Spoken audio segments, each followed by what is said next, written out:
Hello everyone, welcome to Beyond 95 Freelancing Exposed. I am your host, Ezoku, and I'll be sharing my experiences and my knowledge alongside other freelancers who are successful in the freelancing community. Join me on this exciting journey as we uncover the world of freelancing.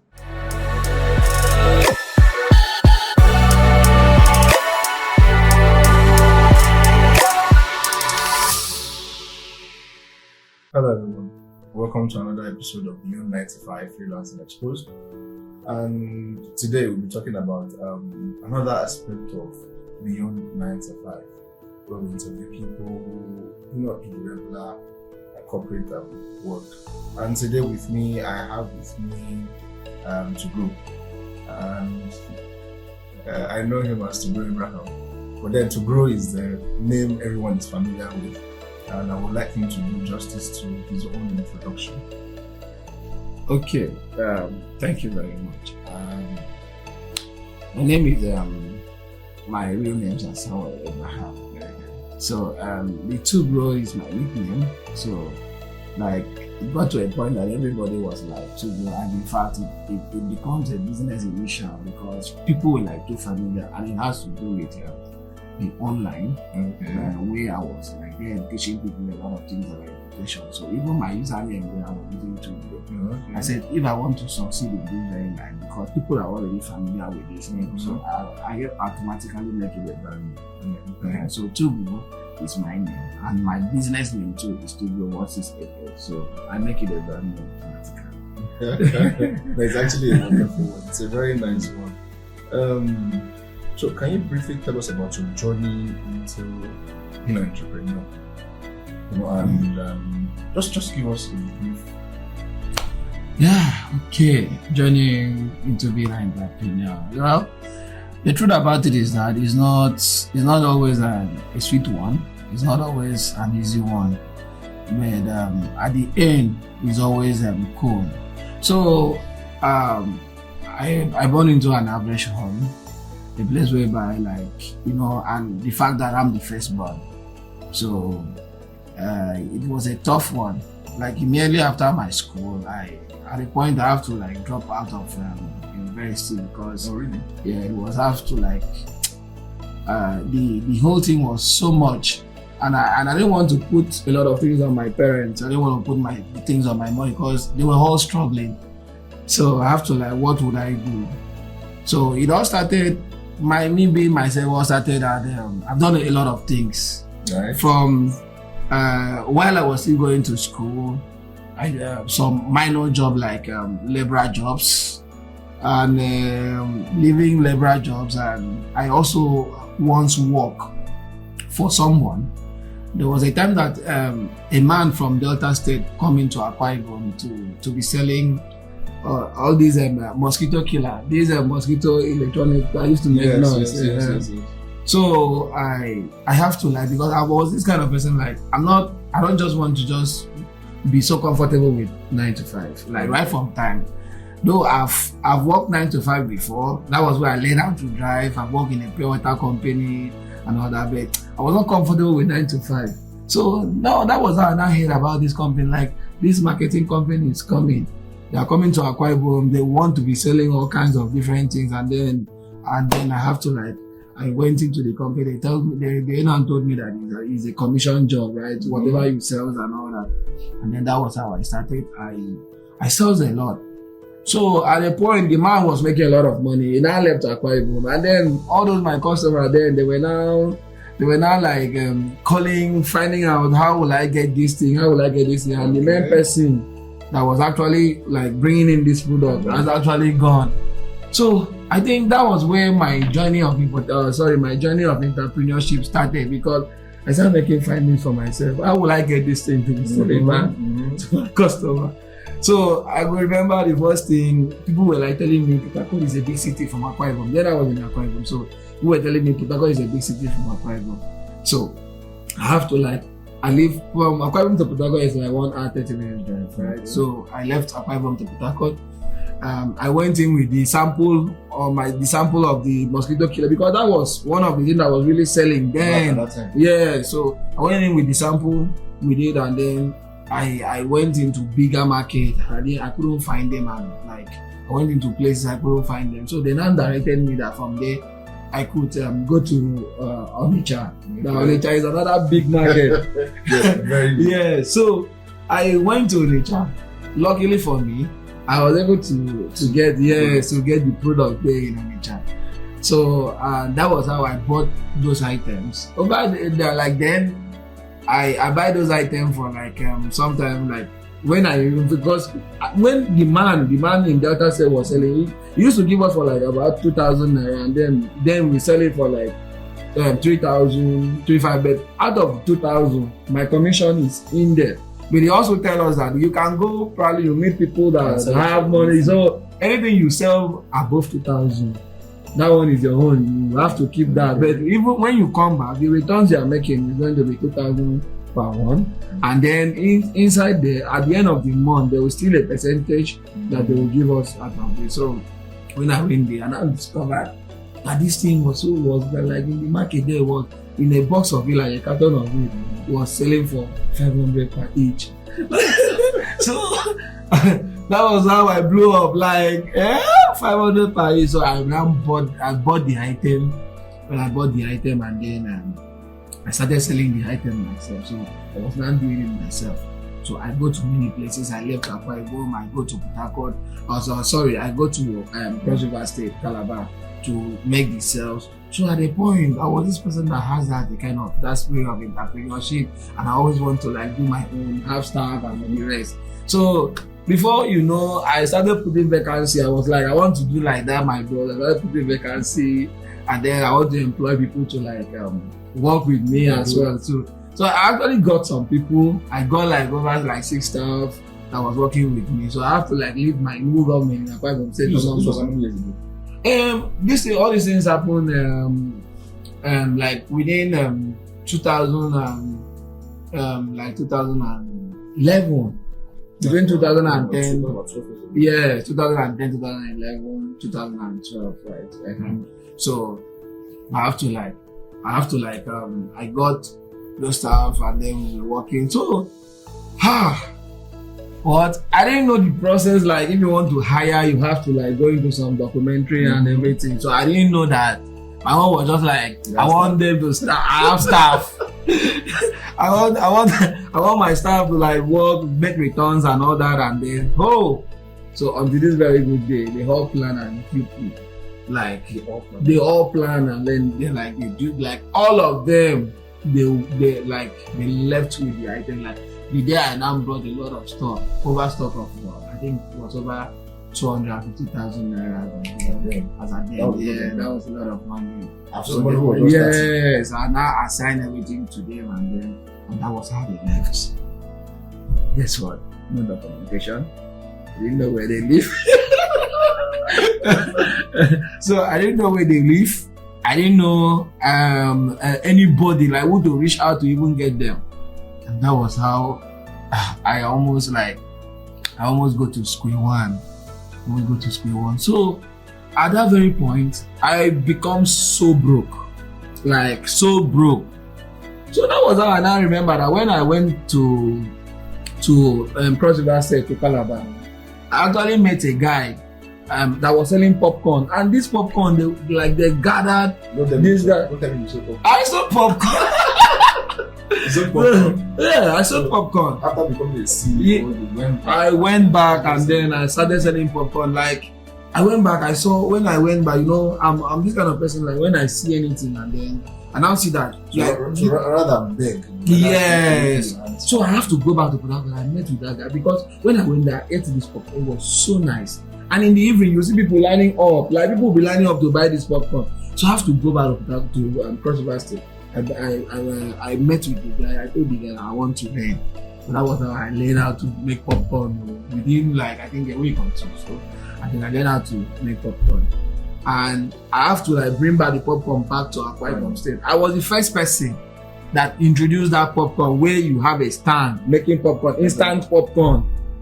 Like you just pick your location. Yeah, I have to like come back to Akwa Ibom and then in my state, and then I started it. Like I sold a lot of popcorn there, right? So in a day, I can likely sell popcorn worth 100,000. Are you serious? Yeah. 15 naira, 100 naira, like I said. Like people, other than people used to think that this guy, are you sure that this is ordinary? Because you see people will be lining up, buying popcorn. In fact, some parents will say that immediately they eat the popcorn, that their children will not allow them to sleep. But they will say that they must eat that popcorn every day. After popcorn, yeah. So, after then, I was still learning, because I'm this kind of person that I'm not always okay with one thing. I always want to grow more. So while I was still selling popcorn, that was how I was doing some research online, and now know about the importation of a thing. Then it was very new. Nobody, I think this should be around 2013 then, from 2013, 2014. Nobody knew about importation. It was just like the way we heard about crypto years back. Some people would think, is it a scam? Yeah. Is it this? Could this be true and all that? So there's this man then, I'm trying to remember his name. Is it Pat, that came to Akwa Ibom, and then he was doing this thing. He was doing a kind of seminar for people that want to do importation. So I learned. He was even teaching us even about buying with AliExpress, which is like, if you are buying from AliExpress, it's going to be on the high side, because AliExpress, things that where we buy things now, like the price in AliExpress will be like times 2 or 4 of where we are buying. So the man was teaching us about importation. So I love that so much. So even while I was still doing the popcorn, I was still learning about importation. So I have to go online. So thanks to Nigerian. Nigerian is one of the places, it's one of the websites that have really taught me so much about importation. I think Nigerian. Yeah. So that was where I learned so much about importation. I began to make research and ask people, until one guy in Nigerian, where Mutu now comes in, I think, Chinaf. I don't know if you know about him. Chinaf is also a trader now. So they were talking more about importation and how we could import from China. So I learned, and then the first thing I actually imported was Torchlight to test the water. But this was a kind of rechargeable, but very small. I think the size was just like this mic, very small, but very bright. So when it now came, that day, I was shouting, I was screaming, oh, this thing has finally arrived. I was screaming. So I was so happy. And then that was how I now said, I'm going to take this to another level, even when I'm still doing this business. So before then, in my popcorn business, I've already employed people, but then I have to employ people I know, right? So to manage while I was still doing this. So I had one friend. The guy also is someone that he has this entrepreneurship spirit. So he was like, how are we going to do? So the next thing was then customizing things was more popular in importation, and people if you customize anything, you make a lot of money. That is where you see people in the church. I think of recent we heard about the story of someone that said he made $1 from the So then that was the secret. I think that was one of the things I used to do. The first thing I did was customizing. I buy this how do they call it? Memory card. Yes. Flash drive was very popular. Then phones the gig was too small. So any phone you buy, you must buy memory card. So it was very popular, and this memory card was it was a blood money then, because you can see memory card maybe 16 gig, 32 gig then, that they will be selling for maybe 5,000, 3,000, and these are the things that we buy less than 500 now in China. And you see so that was how they moved from. So I was now seeing it that this is a lot of money. You buy them for less than 500, and then you see the market price and all that. So I now go into I'm customizing them. So there was this flash drive. I went to one school, a private university in my place. So I went to that school, and then I tried to meet with the management. Can I customize a flash drive with the name of the school? So I did sample. I went there, I showed them, and then They said they'll get back to me though, but so they didn't get back to me. What I did instead was that I actually customized it and then I sell to student directly. Okay. And I sell to student directly. So, and that was how my journey to importation, right, now started. So I was now beginning to like enjoy it. I now bring in some things, memory card and flash drive. So that was how the journey of cloud importation started. Okay.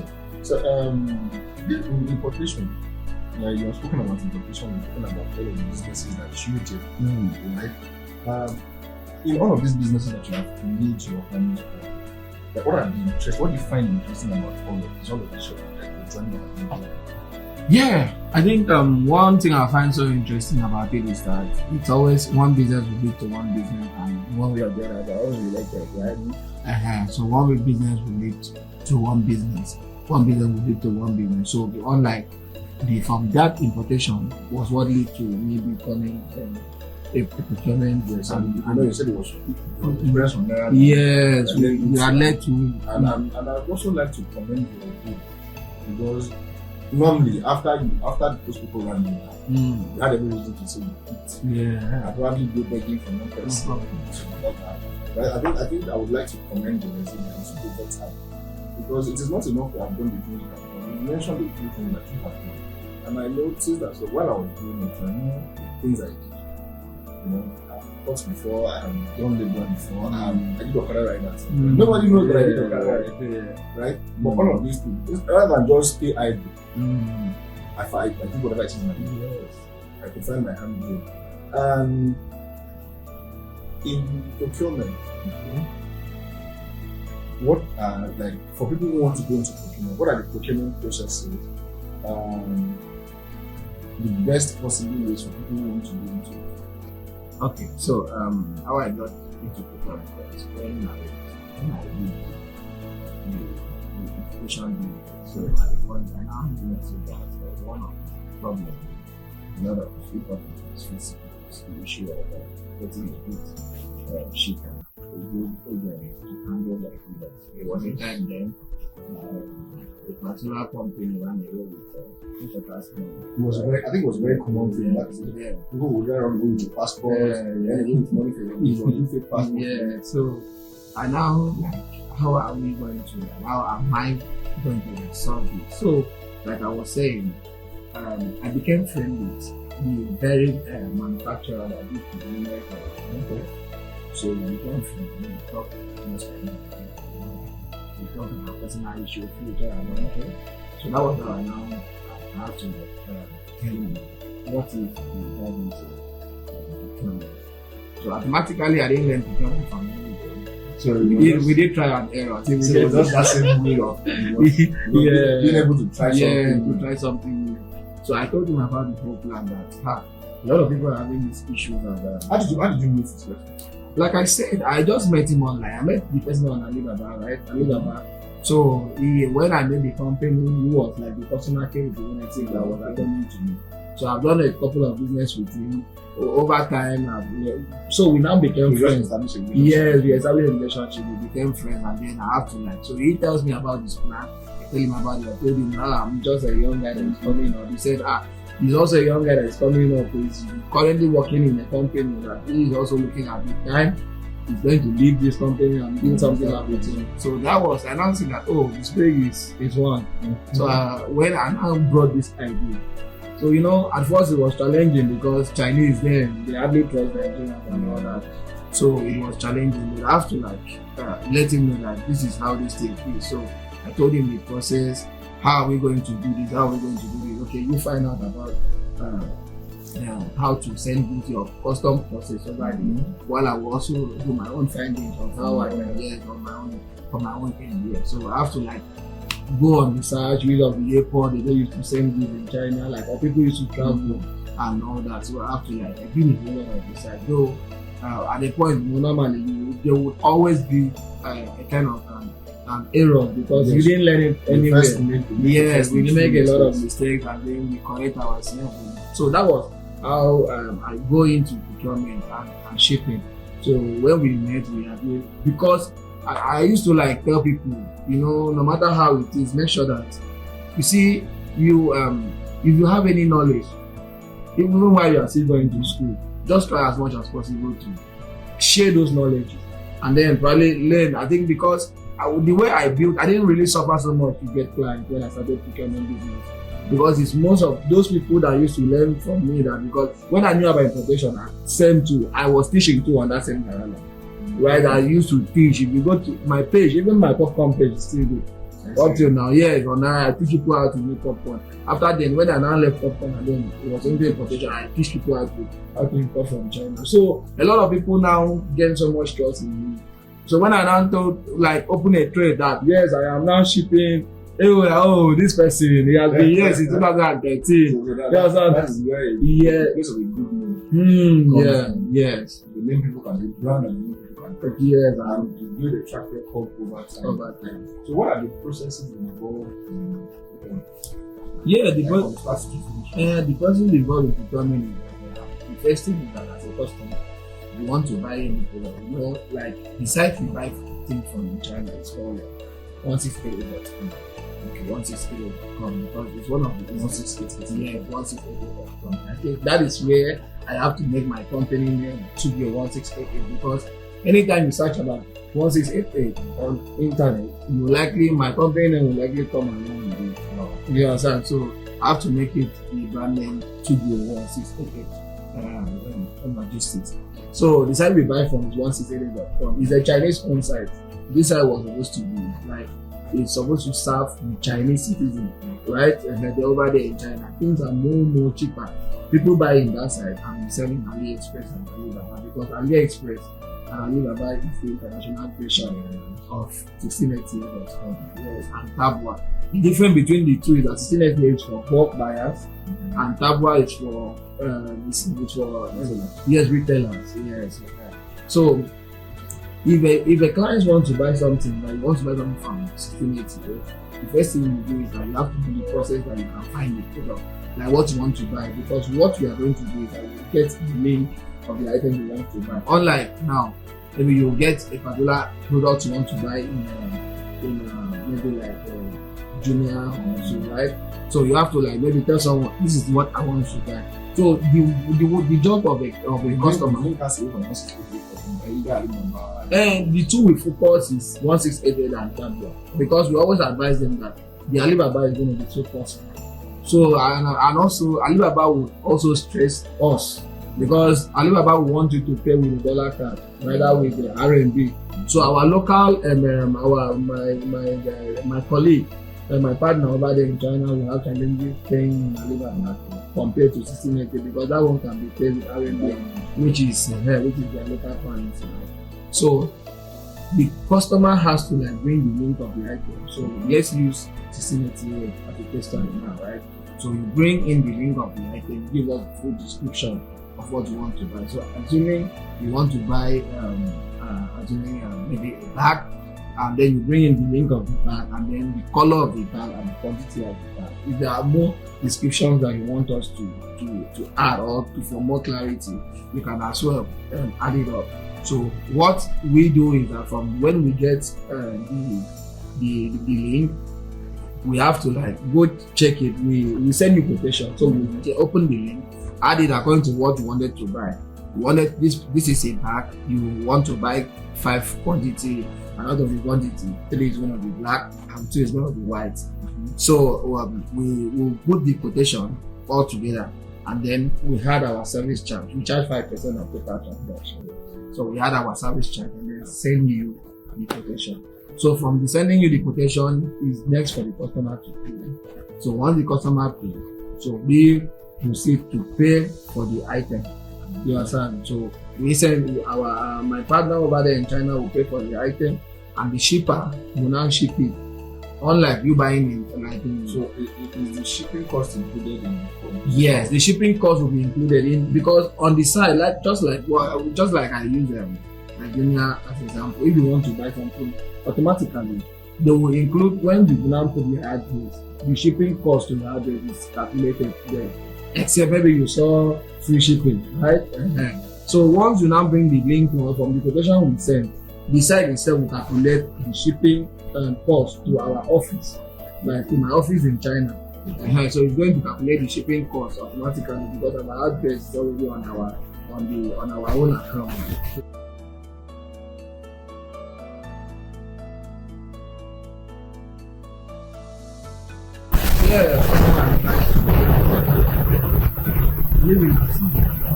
There are some skills you can learn, there's something you can learn from your knowledge. Everything you see today is out of idea. Idea is money, idea creates money. It's not money. You that is sitting down now, you are looking for money to start business. You are looking for money to go to school. You are looking for this. You can start somewhere. Internet has been one of the blessings that we have in our time, right? So you can make research. The opportunities are endless. So you can go there, make research. What can you do? How can you do this? How can you do it? So each and every time I used to, like, my mom once said that you didn't know that I'm going to make money out of phone. Because then even at night I'll be pressing my phone, like my mom will like, what are you doing? So even at night. So it was until when, like, she was very proud when I built the house for her. Like, I built her house for her. Like, she was very proud of me. Hey, see, this was my same child that I was like all the time. He was like hitting on me. You know, some that kind of when mothers will be hitting on you and all that, believing that you're not doing anything. Like, let me show a scenario. Just like me, my junior sister. My junior sister got a job in crypto space.